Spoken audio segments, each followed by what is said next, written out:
হযরতে শেখ ফরিদ রহমাতুল্লাহি আলাইহি ওনার বোনকে ডাক দিয়া বললেন, বোন গো, তোমার সন্তানকে আমার কাছে তুমি দিয়ে যাইবা, তোমার সন্তানকে তুমি দিয়ে যাইবা, দুইটা শর্ত আছে। বোন ডাক দিয়ে বললেন, ভাই কি দুইটা শর্ত? ভাই তুমি কি শরীয়তের আলেম শুধু বানাইবা, নাকি তরিকত ইলমে মারিফত ইলমে হাকিকত শিক্ষা দিবা?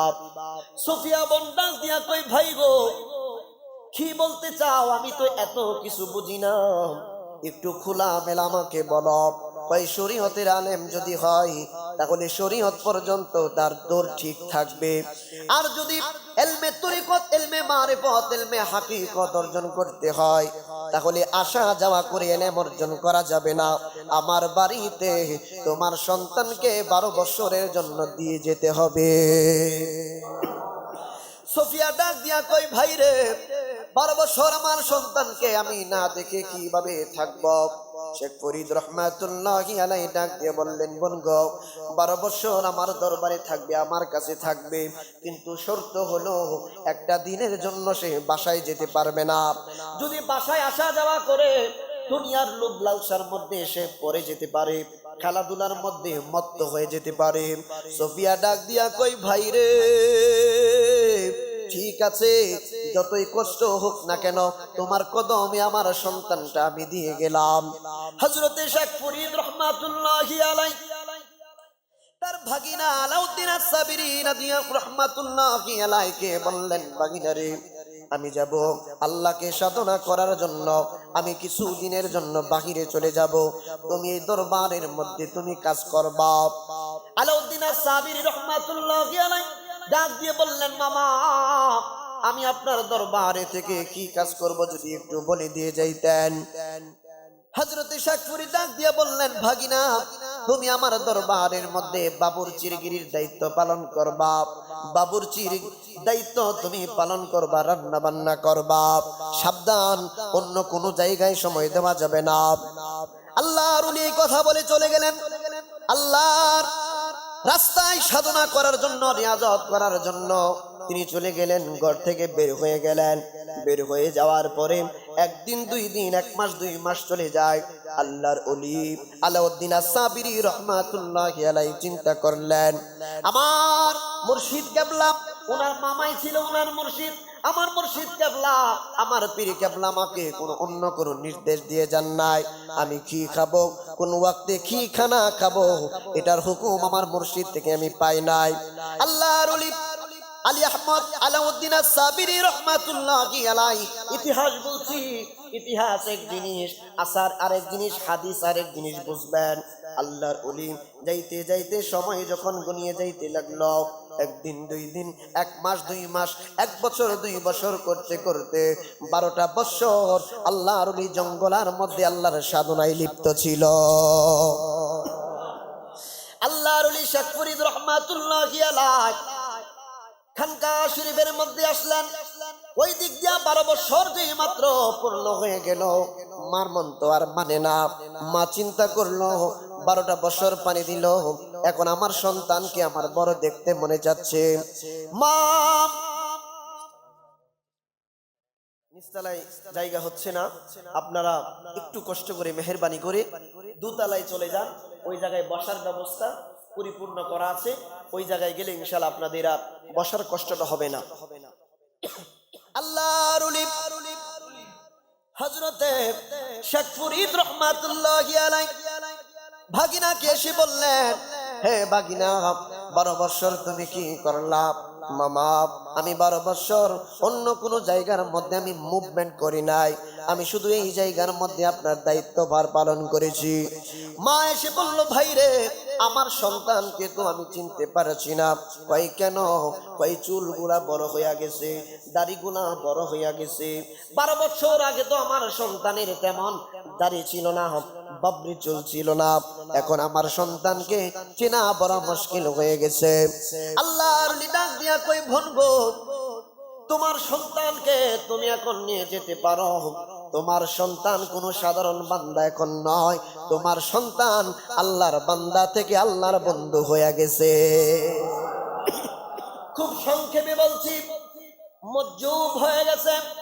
হযরতে শেখ ফরিদ রহমাতুল্লাহি আলাইহি বল সোফিয়া ডাক দিয়ে বললেন, ভাই রে, আমার সন্তানের বিবাহের বয়স হয়েছে, বিবাহটা যদি তুমি করাইয়া দিতা বড় সুন্দর হতো, ভালো হতো।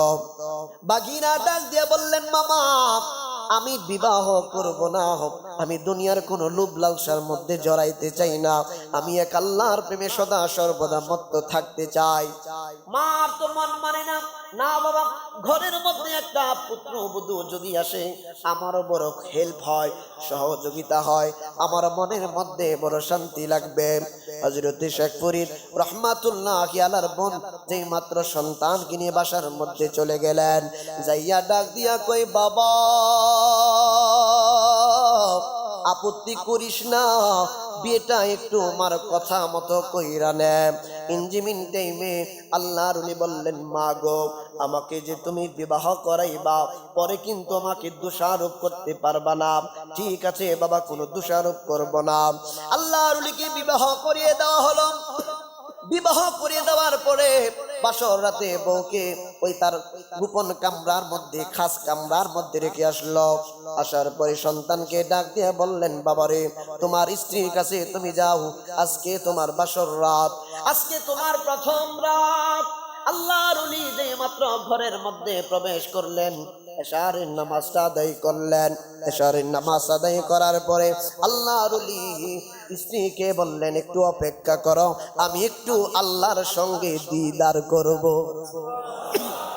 আল্লাহর সঙ্গে দিদার করব। আল্লাহর ওলি মুরাকাবার মধ্যে, মুরাকাবার হালতে দিয়ে চলে গেলেন। যাইতে যাইতে যাইতে যাইতে মসজিদের মধ্যে মুয়াজ্জিন ফজরের নামাজের আজান দিচ্ছে। আল্লাহর ওলির ধ্যান ভেঙে গেল, ফজরের নামাজ তিনি আদায় করলেন। মা সন্তানের দরজার মধ্যে, ফটকের মধ্যে আঘাত করে, বাবা সকাল হয়ে গেছে, ঘুম থেকে বুঝি ওঠো নাই, বাবা দরজা খানি দয়া করে খোলো। আল্লাহর ওলি যেই মাত্র দরজা খানি খুললেন, খুলে দেখেন শুধুমাত্র ওনার সন্তান, ওনার স্ত্রী ঘরের মধ্যে নাই, ওনার পুত্র বধূ ঘরের মধ্যে নাই। বাবা আমার পুত্র বধূ গেল কোথায়? আল্লাহর ওলি ডাক দিয়ে বললেন, মা আমি এই খবরটা তোমার কাছে বলতে পারবো না। কই কেন বাবা, তোমার স্ত্রী কোন জায়গায় গেল, কোথায় গেল, তুমি কি খেয়াল রাখো নাই? আল্লাহর ওলি ডাক দিয়া কয়, মা আমি তো প্রথমই শর্ত দিয়েছিলাম, পরে কিন্তু আমারে কোনো দোষারোপ করা যাবে না। মা ডাক দিয়া কয়, বাবা ঠিক আছে, ঘটনাটা একটু তুমি খুলে বলো। মা গো, তুমি যেই মাত্র ঘরের ভিতরে তোমার পুত্র বধূকে তুমি দিয়া গেলা, দেওয়ার পরে আমি মুরাকাবার হালতে যেই মাত্র পৌঁছে গেলাম, আমি হঠাৎ করে এমন একটা হালত চলে আসলো, মজ্জুবে হালত চলে আসলো। হালত চলে আসার পরে আমি তাকায়া দেখি আমার সামনে ছায়া বিশিষ্ট একটা মহিলা আসতেছে। এসে ডাক দিয়ে বললেন, আপনি মুরাকাবার হালতে চলে গেলেন, আমাকে একটু সময় দেন, আমার সাথে একটু কথা বলেন। আমি যেই মাত্র মজ্জুবের হালতে এমন অবস্থায় ছিলাম, বেলাওয়াতের শক্তি বলে, আল্লাহ প্রদত্ত শক্তি বলে, ওই মহিলাটা এই জায়গা থেকে বর্ষ হয়ে গেল, উদাও হয়ে গেল। এখন তোমার পুত্রবধূ গেল কোথায় আমারে প্রশ্ন করলে কোনো লাভ হবে না। তোমার পুত্রবধূ ওই মহিলা গেল কোথায় আমি জানি না, এই জন্য এখন আমাকে কোনো প্রশ্নই তুমি করবা না। আমি আল্লাহর ধ্যানে, আল্লাহর সংস্পর্শে সদা সর্বদা থাকতে চাই। আল্লাহর ওলিগণ সদা সর্বদা আল্লাহর জিকিরের মধ্যে লিপ্ত থাকতেন। আল্লাহর ওলিগণের পাওয়ার দেখেন, সেটা বোঝানোর জন্য আল্লাহ পাক এই জন্য পবিত্র কুরআনুল কারীমের মধ্যে বড় চমৎকার ভাবে বলেছেন, ওয়ালিল্লাহিল ইজ্জাতু ওয়া লিরাসূলিহি ওয়া লিল মুমিনিনা ওয়ালাকিন্নাল মুনাফিকিনা লা ইয়ালামুন। আল্লাহ বলেন, ইজ্জত আমি আল্লাহর জন্য, ইজ্জত আমার রাসূলুল্লাহর জন্য, ইজ্জত আউলিয়া কেরামের জন্য, ওয়ালাকিন্নাল মুনাফিকিনা লা ইয়ালামুন, কিন্তু মুনাফিক যারা, আমি আল্লাহর ওলিদের ইজ্জত তারা বুঝবে না। আলাউদ্দিন আস-সাবি রাহমাতুল্লাহি আলাইহি বয়োজ্যেষ্ঠ হয়ে গেলেন। বয়োজ্যেষ্ঠ হয়ে যাওয়ার পরে ওনার একজন খাদেম ছিল, খাদেমের নাম হচ্ছে শামসুদ্দিন তুর্কি রহমাতুল্লাহি আলাইহি। সকলে কম বেশি ওনার নাম হয়তোবা শুনেছেন। আল্লাহর ওলি ডাক দিয়া কয়, শামসুদ্দিন, আমি মনে হয় বেশি দিন আর দুনিয়ার জমিনের মধ্যে বিচরণ করব না। হুজুর, এই কথা কেন হঠাৎ করে বলছেন? ভাই, আমি আমার আল্লাহর দিদারের অপেক্ষায় আছি। মনে হয় আমার আল্লাহর সান্নিধ্যে আমাকে নিয়ে যাবেন। বাবা শামসুদ্দিন, তোমার কাছে আমি একটা ওসিয়তনামা করে যাই। হুজুর, কি ওসিয়তনামা করবেন? কই, আমি যখন দুনিয়া থেকে বিদায় গ্রহণ করব, আমার জানাজা পৃথিবীর কোনো মানুষ দিয়া তুমি পড়াইবা না। হুজুর, তাহলে আপনার জানাজার নামাজটা বুঝি আমি পড়াইব? কই, না না না, তুমিও জানাজার নামাজ পড়াইবা না। জানাজার খাটিয়া যেই মাত্র মাঠের মধ্যে তোমরা রাখবা, মাঠের মধ্যে রাখার পরে দেখবা পূর্ব দিক থেকে একটা কালো পোশাকধারী মুখোশধারী একটা লোক আগমন করবে। আগমন করার পরে সরাসরি জানাজার খাটিয়ার সামনে সে দাঁড়াইয়া যাবে। দাঁড়ানোর পরে জানাজার নামাজটা আদায় করানোর পরে সাথে সাথে আবার পূর্ব দিকে জঙ্গলের দিকে চলে যাবে। কিন্তু সাবধান, তারে তোমরা কোনো প্রশ্ন করতে পারবা না, তার সাথে মুসাফা করতে পারবা না, তার সাথে মুআনাকা করতে পারবা না, কোনো শব্দ বলা যাবে না। তোমার কাছে ওসিয়ত নামে রাইখা যায়। শামসুদ্দিন ডাক দিয়া কই, বাবা, দুনিয়া সাইরা যদি চইলা যা আমাদের অবস্থা কি হবে? আমরা কাকে অনুসরণ করব? কার কথা মতো আমরা জীবন পরিচালনা করব? শামসুদ্দিন তুর্কিকে মুর্শিদ ডাক দিয়া কই, বাবারে, মানুষ চিরজীবন বেঁচে থাকে না, একদিন না একদিন তোমাকেও চলে যেতে হবে পরপারে, ঠিক না বেঠিক? ও তোর পিছে পিছে ঘুরছে সমন, কিছে পিছে ঘুরছে সমন, কোন দিন জানি তোর হবে সমন জারি। দেখ না মন ঝাঁক মারিয়ে দুনিয়াদারি, দেখ না মন ঝাঁক মারিয়ে দুনিয়াদারি। ভাই বন্ধু আর আপন জনা,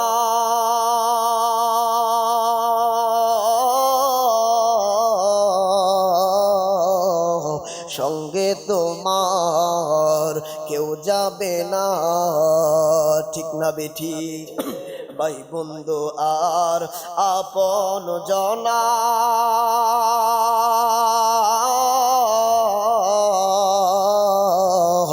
সঙ্গে তোমার কেউ যাবে না। ও তুমি আইসো একা, যাইবা একা, আইসো একা, যাইবা একা, সঙ্গে তোমার কেউ রবে না। দেখ না মন ঝাঁক মারিয়ে দুনিয়াদারি। দুনিয়া একদিন আমাকে আপনাকে দুনিয়ার জমিনের উপরে থাকতে দিবে না। আত্মীয় স্বজন গুলা নিজ হাতে নিজ দায়িত্বে কবরের মধ্যে রেখে দিবে। ওই দিন কেউ পৃথিবীর কোনো মানুষ আপনার আপন হবে না।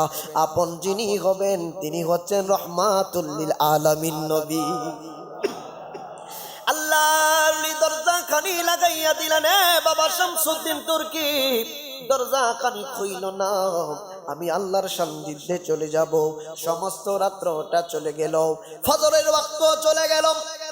সকালবেলা এক্সাম্পল দিচ্ছি, বর্তমান টাইম হিসেবে 11টার মতো বেজে গেল। আল্লাহর ওলির দরজা খানি খুলে না। শামসুদ্দিন তুর্কি চিন্তা করলেন, এত বেলা পর্যন্ত মুর্শিদ কেবলা তো হুজরার মধ্যে থাকে না, ওনার সারা শব্দ কেন কোনো নাই?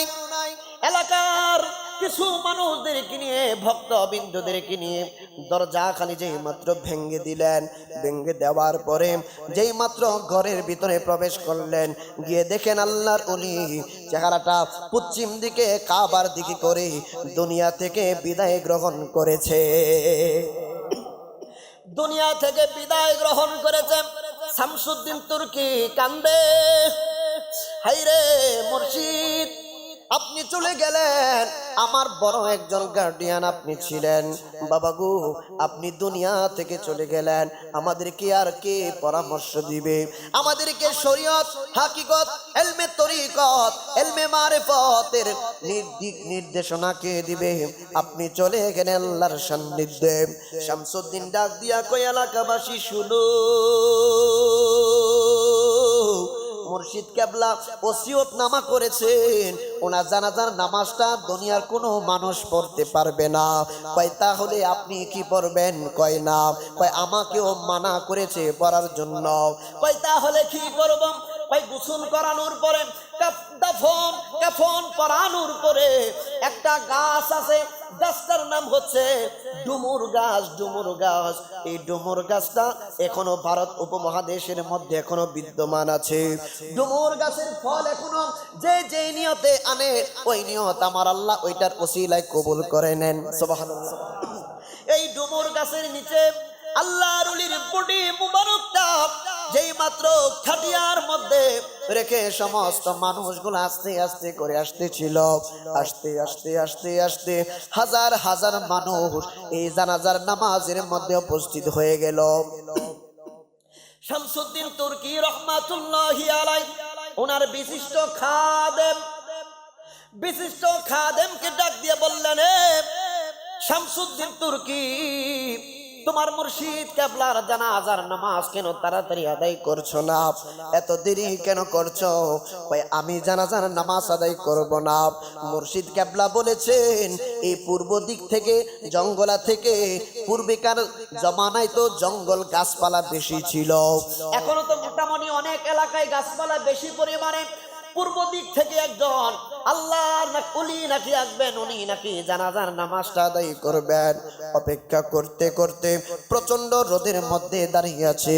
হঠাৎ কইরা তাকায়া দেখে কালো পোশাক, কালো মুখোশধারী একটা লোক, তার চেহারা দেখে, বডি দেখে জানাজার একদম খাটিয়ার মাঝ বরাবর সামনের দিকে তিনি দাঁড়িয়ে গেলেন, কিন্তু কারোর সাথে কোনো কথা নাই। সামনে গিয়ে বললেন আল্লাহু আকবার। জানাজার নামাজের মধ্যে দাঁড়িয়ে গেলেন। সমস্ত মানুষগুলা চার তাকবীরে জানাজার নামাজ আদায় করলেন। আদায় করার পরে আল্লাহর ওলি আবার পূর্বের দিকে ছুটলেন, কোনো মানুষকে ডিস্টার্ব করার জন্য দিলেন না। শামসুদ্দিন মনে মনে চিন্তা করলো, আমার মুর্শিদ কেবলা তো মানা করেছে, কত মুর্শিদ কেবলার কত আদেশ আমি মান্য করেছি, আজকে এই কথাটা আমি মানব না। আজকে আমি দেখবো এই লোকটাকে, আজকে আমি দেখবো এই লোকটাকে, যিনি কালো পোশাক দিয়ে, চাদর মুড়ো দিয়ে এইরকম ছদ্মবেশে জানাজার নামাজ আদায় করলেন।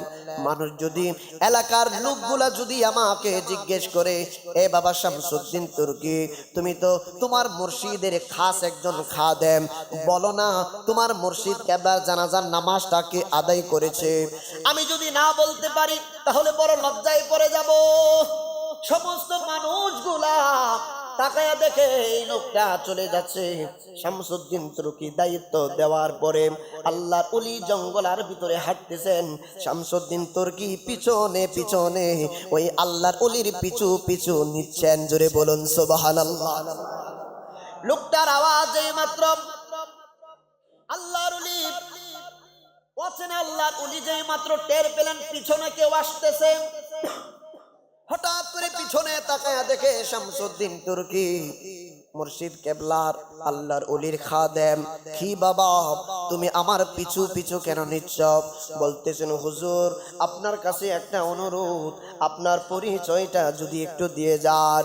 ওই অচেনা আল্লাহর ওলি ডাক দিয়া কয়, এ বাবা শামসুদ্দিন তুর্কি, আমার পরিচয় তুমি জানতে পারবা না। হুজুর কেন? কয় তোমার মুর্শিদ কেবলাই তো বলেছেন আমার পরিচয় যাতে জিজ্ঞেস না করা হয়। হুজুর আপনি কিভাবে জানেন আপনার পরিচয় জিজ্ঞেস করা যাবে না, আপনার পিছু পিছু নেওয়া যাবে না, আপনার সাথে মোলাকাত করা যাবে না? আমার মুর্শিদ কেবলা তো আমাকে একা একা ওসিয়ত করেছিলেন, আপনি কিভাবে কথাটা জানলেন? আল্লাহর ওলি ডাক দিয়ে বললেন, এ বাবা শামসুদ্দিন তুর্কি, বেশি কথা বইল না, আমাকে এই জায়গা থেকে তাড়াতাড়ি যেতে হবে, আমাকে ছেড়ে দাও। শামসুদ্দিন তুর্কি ডাক দিয়া কই, হুজুর পরিচয় যতক্ষণ দিবেন না এই জায়গা থেকে আপনাকে আমি যেতে দেব না, আপনার কদম মোবারক আমি ছাড়ব না। হুজুর দয়া করে আপনার পরিচয়টা একটু দিয়ে যাবেন। যাক, অনেক ঘটনা। অবশেষে আল্লাহর ওলি বললেন, বাবা আমি যখন চাদরটা সরাইয়া দিব আমার চেহারার দিকে তুমি তাকাইবা। হুজুর আপনার চাদরটা একটু আপনি সরান। চাদর সরানোর পরে তাকাইয়া দেখে উনি আর অন্য কেহ না, উনি দিয়ে আমার মুর্শিদ আলাউদ্দিন আস-সাবিরি। আর জোরে বলুন সুবহানাল্লাহ।